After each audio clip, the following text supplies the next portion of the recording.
നമ്മൾ മലപ്പുറക്കാർ ഭയങ്കര മനുഷ്യന്മാരുണ്ട്. എന്തൊരു വിശാലതയാ, എന്തൊരു വിശാലതയാ. മലപ്പുറത്ത് കൊണ്ടുവന്ന എയർപോർട്ടിന് പോയിക്കോട്ടെ, കോഴിക്കോടിന് കിട്ടിക്കോട്ടെ, അതിന്റെ പേര് കാലിക്കറ്റ് എയർപോർട്ട്. സംഗതി മലപ്പുറം ജില്ലയിലാണ് അല്ലേ? കാലിക്കറ്റ് യൂണിവേഴ്സിറ്റി തേഞ്ഞിപ്പലം മലപ്പുറം ജില്ലയിലാ. വേണ്ട, അത് ഊര് കൊണ്ടുപോയിക്കോട്ടെ, കോഴിക്കോട് നമ്മുടെ അടുത്തുള്ള നാടല്ലേ, അവർക്ക് കിട്ടിക്കോട്ടെ. എല്ലാ പെരുമയും നമ്മൾ ബാക്കിയുള്ളവർക്ക് കൊടുക്കുകയാണ്. എന്നിട്ട് എല്ലാ ചവറും നമ്മളെ തലേക്ക് വരും ചെയ്യുന്നുണ്ട്.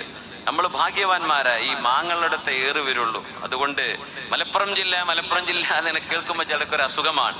പക്ഷെ ഈ ജില്ലയിൽ വന്ന് താമസിക്കുന്ന മതേതര സമൂഹത്തിന്റെ ഒരു സമാധാനം കേരളത്തിൽ ഏതു ജില്ലയിലാണുള്ളത് എന്ന് ഞാൻ ചോദിക്കാൻ ധൈര്യപ്പെടുകയാണ്. മലപ്പുറം ഹെഡ്ക്വാർട്ടേഴ്സ് നിൽക്കുന്ന നമ്മുടെ കുന്നുമ്മലടക്കം ചർച്ചും ഹൈന്ദവ ദേവാലയവും മസ്ജിദും നിൽക്കുന്ന അന്തസ്സോടെ മലപ്പുറം ജില്ലയിലെ ഏതെങ്കിലും ഒരിടത്ത് വർഗീയ കലാപങ്ങൾ ഉണ്ടായത് നമുക്കറിയുമോ?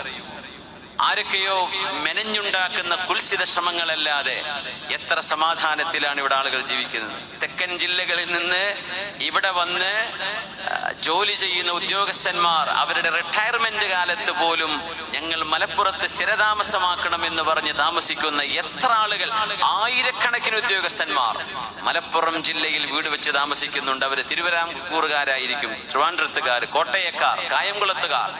എന്തേ? ഈ മണ്ണിന് അങ്ങനെ ഒരു സൗരഭ്യമുണ്ട്.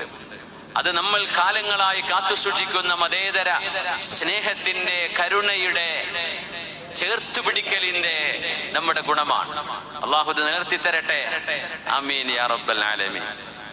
അതുകൊണ്ട് മലപ്പുറം എന്നത് നമ്മുടെ ഒരു അഭിമാനമാണ്. അൽഹംദുലില്ലാ. പലരുടെയും വിചാരം ഞാൻ കാസർഗോഡ് ജില്ലക്കാരനാണ്. മലപ്പുറം ജില്ലക്കാർക്ക് വരെ അങ്ങനെ തോന്നലുണ്ട്, മുമ്പ് കാസർഗോഡാണോ, ഞാൻ മമ്പാട്ടുകാരനാണ്. അപ്പോ അത് പലപ്പോഴും വേള പറയാൻ വേണ്ടി വിളിക്കുന്നത് കൂടുതലും പണ്ടേ കാസർഗോട്ടുകാർക്ക് വേള പറയലും വേള പറയിപ്പിക്കലും വലിയ പിരിശമുള്ള നാട്ടുകാരാ. അങ്ങനെ അവരോട് പറയല് പിരിശെന്ന് പറയും.